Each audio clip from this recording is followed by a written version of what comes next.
My name is Ariana Blake, and on my 36th birthday, I learned exactly how far a family can go when they think you'll never fight back. It happened at a seafood restaurant on the San Diego harbor. One moment, I was blowing out a small candle the waiter brought over, pretending everything was fine. The next, my sister's kid ripped my purse off the back of my chair and sprinted toward the railing like he'd been planning it all night. He turned, looked me dead in the eyes, and shouted, "Dad says you don't deserve nice things," before throwing my purse straight into the water below. Laughter exploded behind him, loud, careless, mean. It wasn't the laugh of a child who didn't know better. It was the laugh of adults who wanted me to hear how funny my humiliation was. I didn't yell. I didn't make a scene. I just stood up, grabbed my daughter's hand, and walked out while their laughter echoed behind me. They thought I'd go home and cry. They thought I'd swallow it like I always did. Instead, that night, I opened my banking app, scrolled to the automatic payments I'd been covering for far too long, and shut down the one thing they depended on the most. By 9:05 the next morning, her car was already gone. And that was only the beginning. Before I continue, make sure you hit subscribe, turn on notifications, and drop a comment if you've ever dealt with toxic family behavior. Your support helps these stories reach more people. By the time I got home that night, a familiar heaviness settled into my chest, one I'd carried for years without naming. It wasn't sadness or anger. It was the quiet recognition of a pattern I had allowed for far too long. Something that had threaded itself through every part of my adult life without ever being challenged. Driving back with Riley in the passenger seat made it impossible to ignore the tension building inside me. She didn't ask questions. She didn't need to. The silence between us carried everything I hadn't said out loud. Growing up, I had always been the steady one in my family, the person everyone leaned on when things slipped out of place. It wasn't something I chose. It was simply the role that stuck to me before I realized it had become permanent. My daughter, Riley, learned early that stability was precious, and I tried my best to give her the version of life I wished I'd had. Steady, predictable, free of the emotional chaos that tended to swirl around the people I shared blood with. Simone had always been different. She moved through life as though someone else should absorb the fallout of her choices. At first, it seemed harmless. Little favors, small debts, forgotten responsibilities. But over the years, those small things turned into larger ones, and I slipped into the role of problem solver before I knew how deeply I had sunk. When she married Logan, the pattern only intensified. He carried an effortless confidence that disguised irresponsibility as charm. Whenever their finances dipped, the solution somehow drifted toward me. I never advertised the help I gave. Riley knew some of it, but not all. I didn't want her growing up thinking generosity meant letting people drain you until you had nothing left for yourself. Still, I had filled the gaps in Simone's life for a long time. The overdue car payments, the rising rent, the costly after-school program that their son attended because Simone insisted he needed structure. Each time, I convinced myself it was temporary, that one day Simone and Logan would regain their footing. But every month I covered, the excuses became easier for them and harder for me to justify. As I walked through the doorway that night, I felt the weight of those years settle more heavily than usual. Riley went to her room without turning on the lights, and I stood alone in the kitchen, staring at the faint reflection of myself in the dark window. I had built a life that functioned, even when my family did not. Yet I still carried the burden of their choices as if they were my responsibility. The memory of earlier that evening pressed against my thoughts. Not the loud moment that any stranger could have noticed, but the quieter ones. The way Simone avoided eye contact when things grew tense. How Logan smirked whenever someone hesitated to call out his son's behavior. How my parents watched everything with a familiar combination of discomfort and resignation. It dawned on me how long I had tolerated that dynamic, convincing myself it was easier to absorb the discomfort than to challenge it. But something inside me shifted. It wasn't dramatic. just a calm acknowledgement that I no longer wanted to be part of a cycle where respect was optional, but my support was expected. I thought about Riley again, how she sat still at that table earlier, how tightly she held onto her napkin, how her shoulders tensed whenever someone raised their voice. She had grown up seeing me put everyone else first. I didn't want that to be the version of adulthood she learned from. The truth was simple. I had accepted a level of imbalance for years, and it had only taught the people around me that I would always bend. That night, for the first time, I allowed myself to see the smaller details I had brushed aside. The missed calls asking for just one more month. The way Logan acted like financial help was owed, not offered. The messages from Simone framed as emergencies that somehow repeated themselves every few weeks. The relief I felt every time they temporarily pulled themselves together, only for the pattern to restart. Standing in my living room, I realized I had never questioned why I kept filling those gaps. Maybe I had wanted to prove that I could hold everything together, even when no one else tried. Maybe I thought that stability meant being indispensable. Or maybe I had been afraid that withdrawing support would unravel the little semblance of peace that still existed between us. But now, the idea of continuing felt impossible. Not because of one moment, but because the years leading up to it had accumulated into a quiet exhaustion I could no longer ignore. For the first time, I wasn't looking at my family through excuses. I was looking at them through the eyes of someone who had finally recognized the cost of staying silent. I knew the days ahead would be difficult. People like Simone and Logan didn't accept boundaries without a fight. They had grown comfortable leaning on me, and taking that away would shift the ground beneath them. Still, I felt something new rising, a sense that reclaiming my own life didn't make me cruel. It made me honest. And honesty, I realized, was something my family had never truly learned to handle. The next morning arrived with a strange clarity, the kind that comes after a long night of replaying decisions you can't take back. I woke before my alarm, sat on the edge of my bed, and felt an unfamiliar steadiness settle in. It wasn't confidence, it was simply the absence of hesitation, a feeling I hadn't expected but didn't question. I knew exactly what needed to happen, and for once, there was no bargaining with myself about whether it was too extreme. Autopay had become such a routine part of my life that turning it off felt like removing invisible threads I hadn't realized were wrapped around me. Those monthly withdrawals had blended into the background long ago, swallowed by the belief that helping family meant never keeping score. I had convinced myself it was temporary, that someday Simone and Logan would recover enough to take over the responsibilities I had assumed for them.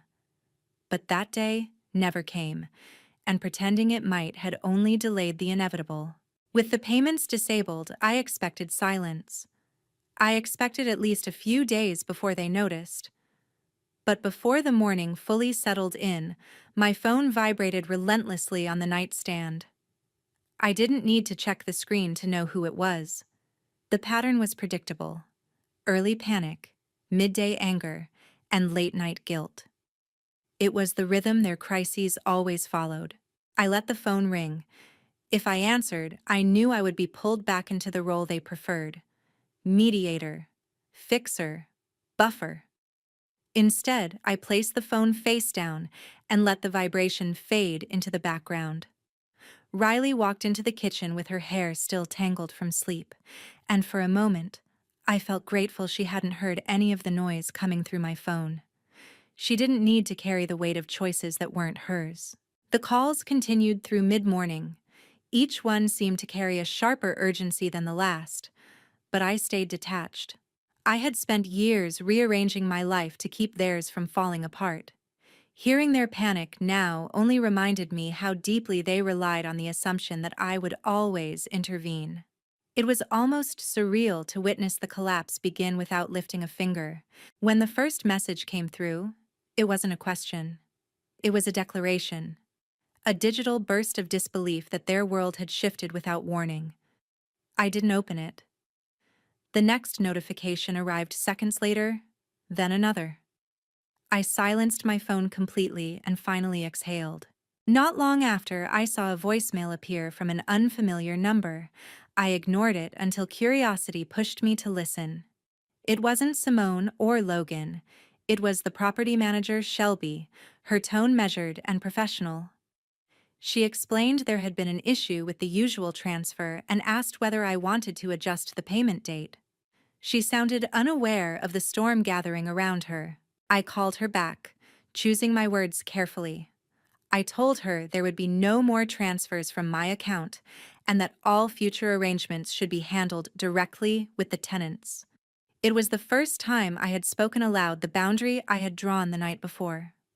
Shelby paused, processing the shift, then simply acknowledged it and ended the call. It was strangely grounding to say it out loud, to hear myself claim responsibility only for what truly belonged to me. The afternoon brought a different kind of energy. Panic had transformed into frustration. The notifications that lit up my phone carried a distinct urgency I didn't need to read to understand.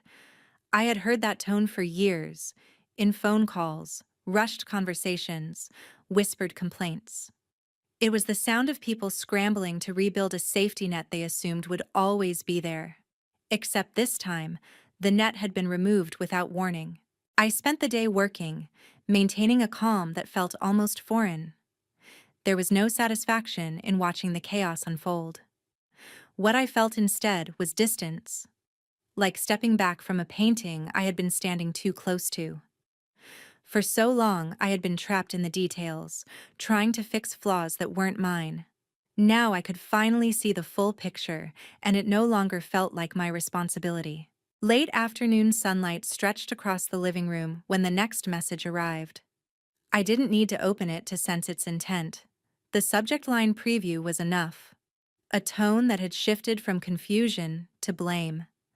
That familiar attempt to reframe responsibility, to make me reconsider, to remind me of the role they believed I was obligated to play.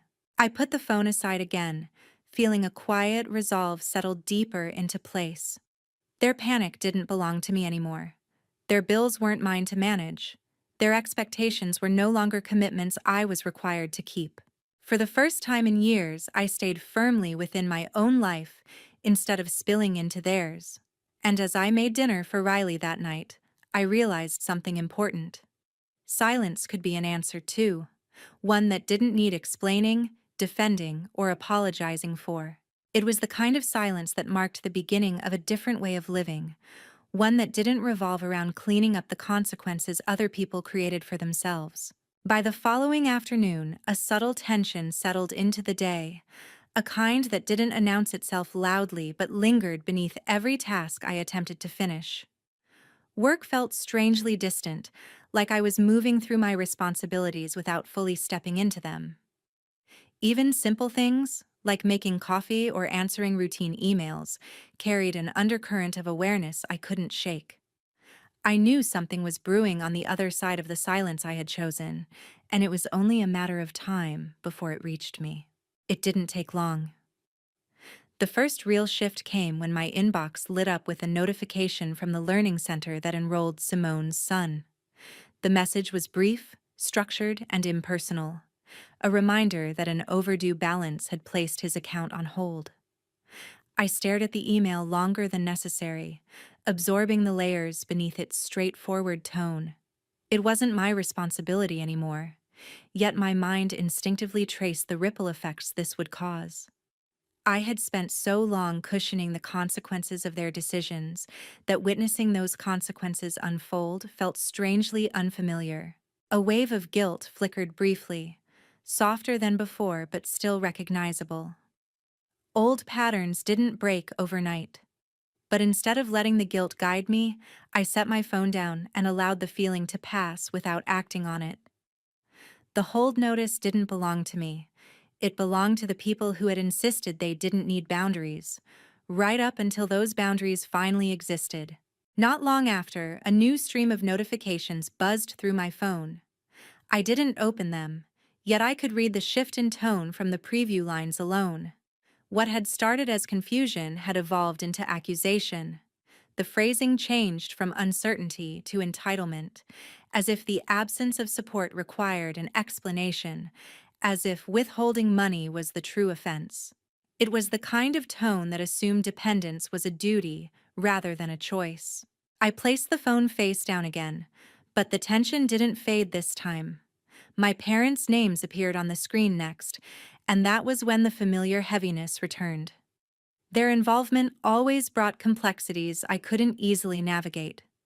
They saw themselves as mediators, but their version of peace had always been built on avoidance, quiet agreements, unspoken sacrifices, and a persistent hope that problems would dissolve if no one addressed them directly. When my mother's voicemail came through, her voice carried a mixture of worry and a faint strain of disappointment. She didn't ask for details. She rarely did. Instead, she commented on the timing, the impact, the possibility that this decision might create unnecessary tension. She spoke as though the disruption itself was the problem, not the years of imbalance that led to it. My father's message followed soon after, quieter, more neutral, offering the same tired reassurance that things could be worked out. He said it gently, unaware that the words no longer settled the way they used to. Their responses didn't anger me. They simply highlighted a truth I had ignored for too long. My family had always been more comfortable with imbalance than confrontation. They preferred tension distributed quietly rather than addressed openly. And for years, I had participated in that arrangement without question. But standing in the middle of this new silence, I could finally recognize how exhausting it had been. As the hours passed, I noticed Riley studying me with a careful kind of concern. She didn't ask what was happening. She rarely did when the subject involved extended family, but she watched the way I moved around the kitchen, the way I set down my phone with deliberate calm. Her intuitive awareness made me more resolved, not less. She had seen enough. She didn't need to witness another cycle of me bending to keep the peace. I spent the rest of the day keeping myself occupied with things that had nothing to do with the unraveling happening elsewhere. I focused on work, prepared dinner, and tried to carve out a small pocket of normalcy. Yet underneath it all, I felt a growing clarity. The messages from Simone, the shift in tone from Logan, the gentle pressure from my parents, each piece fit into a larger pattern I could finally see without distortion. I wasn't responsible for repairing the fallout. I wasn't responsible for smoothing over the disruption that came from finally stepping out of a role I had never truly chosen. The truth, though uncomfortable, was becoming sharper by the hour. Once the support disappeared, the structure they depended on began collapsing exactly where it had always been weakest. And for the first time, I didn't feel compelled to hold it up. The next morning had a heaviness to it, the kind that settles into a house long before anything loud happens. I felt it the moment I stepped into the hallway, as if the air itself had shifted, waiting for something to reach our doorstep. There was no alarm to trigger the feeling, just an instinct that had grown sharper over the past few days. I carried it with me as I moved through the routine of getting ready, knowing it wasn't just my imagination. It didn't take long for that instinct to prove itself. When I walked out to the driveway, the faint morning light caught something on the side of my car, an unfamiliar mark etched into the paint. At first, I thought it was a reflection or a streak from the sprinklers, but as I stepped closer, the truth shaped itself clearly. A deliberate, jagged line stretched from the front panel toward the back wheel, sharp enough to catch against my fingertips when I traced it. There was no shock, only a quiet stillness. It wasn't subtle. It wasn't accidental. It was a choice, carved clean and cruel across the surface, a message disguised as damage. The realization settled in slowly, like a weight pressing down rather than crashing. I stood there longer than necessary, letting the morning quiet wrap around the moment. The neighborhood was calm, the street empty. Nothing out of place except the clear intention scratched into my car. I knew exactly why it was there, even if no one had said a word.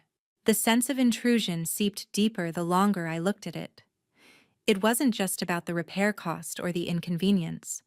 It was the feeling of someone stepping into my space, slipping past an invisible line I had assumed they wouldn't dare cross. That assumption had been naive. I could see that now with unsettling clarity. Inside the house, Riley was getting ready for school, unaware of what I had found outside. I didn't want her to absorb any more than she already had, so I forced my mind into a steady rhythm as I prepared her breakfast. The contrast between the quiet kitchen and the violation outside felt almost surreal. Somehow, both moments belonged to the same life. As I moved through the morning, my thoughts kept circling back to the scratch. The gesture itself wasn't surprising, but its meaning echoed with a sharpness I couldn't ignore. It suggested frustration reaching a point where boundaries no longer mattered, where consequences felt justified simply because someone felt wronged. Their anger had shifted into something more reckless, something that demanded escalation. The rest of the day unfolded under that awareness. I tried to focus on work, but the image of the damaged car lingered at the edge of every task, refusing to fade into the background. It wasn't fear that followed me. It was a clarity about how fragile this new distance truly was. Stepping away from people who relied on me had set off reactions I couldn't control. And now those reactions were becoming unpredictable. At midday, I found myself replaying the possibilities. The timeline fit too neatly to be coincidence. The sudden shift from frantic messages to silence, the simmering resentment that had built over the last 48 hours, the sense of entitlement that always flared when they felt deprived. The damage on my car wasn't just an outburst, it was an attempt to provoke, to draw me back into a conflict I had walked away from. But I didn't respond. I didn't send a message or make a call. I didn't give the moment the reaction it sought. Instead, I photographed the scratch, saved it quietly, and returned to my work. Not out of avoidance, but out of understanding. Some actions didn't need immediate confrontation. They needed documentation, distance, and a clear mind. By the time late afternoon arrived, the unease had settled into something almost steady. I wasn't waiting for the next disruption, yet part of me recognized that another was likely on the way. Still, this shift felt different from the earlier chaos. It wasn't panic or guilt, it was awareness, an understanding of the direction things were moving and the line that had already been crossed. That evening, while Riley worked on homework at the dining table, I sat nearby with my laptop open but untouched. My thoughts drifted between the present moment and the space outside our home, where the car sat quietly despite the scar carved into its side. The house felt safe, but the world beyond it no longer did. And acknowledging that truth brought its own kind of calm. I wasn't surprised by the escalation. The only surprise was how quickly it had come. But even in the middle of that realization, something in me had settled. The line they had crossed wasn't mine to fix. It wasn't mine to soften. It wasn't mine to reinterpret. It simply existed now, clear and undeniable. That clarity didn't bring comfort, but it brought certainty. Something I hadn't felt in a long time. And certainty, even when heavy, had a steadiness I could hold on to. Later that week, a new kind of tension settled into the atmosphere. Less immediate than the vandalism, but sharper in its own way. It crept in through ordinary moments, blending into the edges of the day while I tried to maintain a sense of normalcy. I noticed it while driving home from work, while unloading groceries, even while folding Riley's laundry. It was the quiet awareness that things had shifted again, though nothing visible had changed yet. The first hint arrived through an unexpected email from the community office at Riley's school. The subject line was simple, but something about it pulled my attention immediately. It wasn't alarming, at least not at first glance. It was a routine notice about a phone inquiry regarding student schedules. Yet as I scanned the message, a heaviness spread through my chest. The staff member mentioned an unfamiliar caller attempting to access daily information, someone who claimed to be me but failed verification. My hands tightened around the phone as I read it twice, then a third time. The idea of someone calling her school, using my name, pretending to be me, skimmed the border between arrogance and intrusion. It felt different from the earlier acts, different from the financial panic or the property damage. This was an interest in Riley, not me. The shift struck something far deeper than irritation or frustration. For a moment, the room around me faded, leaving only the weight of that realization. The boundary they were now approaching wasn't mine to negotiate or soften. It belonged to my daughter, and crossing it carried a significance I couldn't ignore. Protecting her had always been the one part of my life I didn't compromise. As the evening settled in, I found myself replaying the situation from every angle. The attempts to reach me had been persistent, then aggressive, then silent. The pattern was unmistakable. Each escalation came from the same source, only shaped differently each time. And now the silence had expanded outward towards someone who had nothing to do with the conflict, except for sharing my last name. While I prepared dinner, I moved slowly, letting my thoughts shift into a clearer form. I knew the call wasn't random. I knew it wasn't a mistake. Someone had gone looking for information they had no right to access. Information that could shape Riley's day, her movements, her routines. The violation sat heavily with me, pushing aside any remaining hesitation from earlier days. The night grew quiet as Riley worked at the kitchen table, her pencil tapping a steady rhythm against her notebook. She didn't sense anything unusual, and I didn't want to disturb her calm. But I couldn't sit still.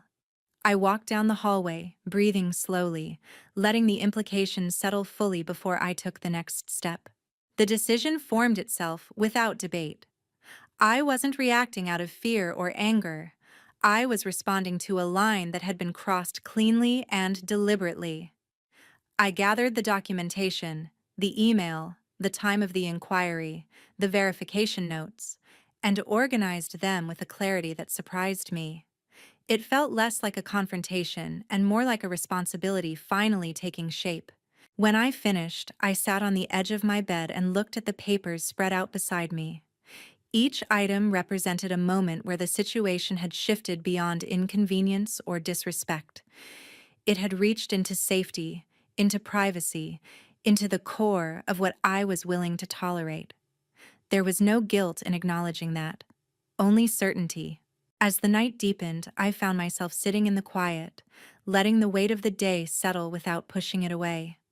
I wasn't overwhelmed. I wasn't even surprised anymore. I felt something else entirely, an odd, grounded determination that didn't waver when I examined it. It was the realization that some boundaries weren't meant to be negotiated but enforced. Even the house seemed to react differently, as if absorbing the shift in my resolve. The thoughts that had once spiraled now arranged themselves clearly. I wasn't questioning whether I should take action. I was deciding how far it needed to go to restore the safety that had been threatened. Nothing dramatic happened that night. There were no new messages, no unexpected knocks at the door. Everything remained still. But beneath that stillness, the direction of things had changed in a way that couldn't be undone. And though the quiet felt heavy, it also felt final, like the moment before a door closes with purpose rather than anger.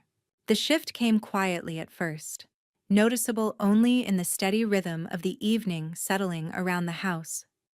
I felt it while washing the dishes after dinner, the warm water running over my hands as my mind kept circling around the decisions waiting for me. The stillness carried a strange clarity, one that replaced hesitation with something sharper and more grounded. I could sense an endpoint approaching, not with drama, but with the calm that follows long periods of holding on. Later that night, after Riley had gone to bed, I sat alone at the dining table. The lamp above cast a soft glow across the scattered notes and documents I had collected over the past days. Everything was arranged with a precision I didn't usually apply to personal matters, but this time, order felt necessary. It wasn't about retaliation. It wasn't even about closure. It was about acknowledging what had unfolded and choosing a direction that didn't bend around someone else's chaos. I reviewed each item one more time, feeling the weight of every page. The record from the school stood out first, its quiet wording carrying far more meaning than its appearance suggested. The notes about the caller who claimed to be me formed a boundary I couldn't ignore. Next came the photos of the car, the scarred paint catching the flash of my camera in a way that made the intent impossible to dismiss. Layered beneath those were the financial statements that marked the years of support I had provided without question or gratitude. As I looked over everything, an unexpected calm took shape. I realized that none of these actions were isolated moments. They were chapters in a pattern, pieces of a story that had been unfolding long before I had been willing to acknowledge it. And now, with everything laid out in front of me, the story had become impossible to overlook. The following morning arrived cool and quiet, without urgency or noise. I woke before the sun rose and moved through the house slowly, as if preparing myself for a moment that required steadiness. When the time felt right, I gathered the documents and placed them neatly into a folder. There was no rush, no adrenaline, just a clarity that felt almost unfamiliar. Driving to the precinct, I kept the windows slightly open, letting the morning air steady my thoughts. I didn't rehearse what I would say. I didn't need to. The truth had already shaped itself into something clear and simple, something that didn't require justification. When I walked into the building, the cool, structured environment felt strangely reassuring. I approached the front desk, provided the documents, and explained what had occurred.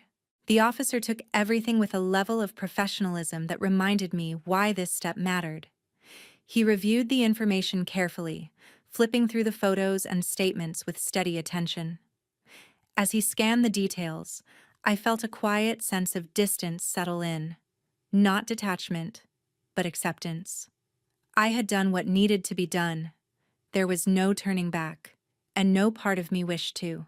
The process unfolded methodically, each step confirming that the situation was now moving into hands more capable of handling what I no longer wished to carry. It didn't feel like revenge. It felt like protection. Protection of my space, my home, my daughter, and the life I had worked so hard to build. Walking back to my car afterward, I noticed how different the air felt. Lighter somehow, as if a held breath had finally been released. Over the next several days, the consequences began to emerge with a quiet inevitability. I didn't seek updates, but information found its way to me through channels I couldn't entirely avoid. The damaged car was traced through evidence I had provided. The impersonation attempt at the school was classified with the seriousness it deserved, and the financial records supporting the timeline of manipulation helped shape the broader understanding of the situation. I didn't celebrate any of it. There was nothing to celebrate, but there was a sense of justice woven through the unfolding events, a reminder that choices, when made repeatedly, eventually create their own gravity. As everything progressed, I focused on maintaining the stability inside my home. I invested my energy into work, into preparing meals with Riley, into small conversations that grounded both of us in routines far away from the chaos outside. In those quiet moments, I realized how deeply peace could reshape a life once you stopped allowing others to pull you away from it. There was no apology waiting for me, no message seeking understanding, no attempt to repair what had been damaged long before the conflict began. Silence replaced the earlier noise, but the silence didn't ache the way it once did. It felt appropriate, a natural outcome of the distance that had finally been enforced. Weeks later, when the final pieces of the process concluded, I felt neither triumph nor sorrow, just closure. A door that had once stayed half open out of habit had finally closed with finality, and I didn't feel the urge to open it again. In the stillness that followed, I understood something I had overlooked for years. Protecting your own peace is not cruelty, it's survival. The lesson settled deeply, reshaping parts of me I hadn't realized were worn thin. I learned that boundaries aren't walls built to keep people out. They're foundations built to keep your life steady. And when someone chooses to cross them, the consequences are theirs to carry. For the first time in a long time, I wasn't holding anything together for anyone else. And the quiet that remained wasn't emptiness, it was freedom.